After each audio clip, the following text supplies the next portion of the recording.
So আজকে হচ্ছে 14ই July Sunday. আর আজকের আপডেট দিচ্ছি NH10-এর বর্তমান কী অবস্থা। যারা তোমরা গ্যাংটক বা পেলিং বা রাবাংলা নামচি থেকে শিলিগুড়ি ব্যাক করবে আজকের দিনে, তাদের জন্য রোডের আপডেট।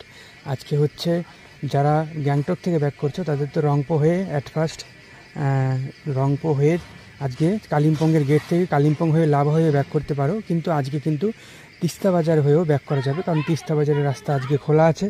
আর যারা হচ্ছে পেলিং নামচি রাবাংলা থেকে এসছো তারা তো মেইলি চেকপোস্ট ক্রস করে তারপরে হচ্ছে আবার কালিম্পং গেট হয়ে তিস্তা বাজার হয়ে আজকে শিলিগুড়ি ব্যাক করতে পারো। বা আজকে কিন্তু লাভার রাস্তাও খোলা আছে।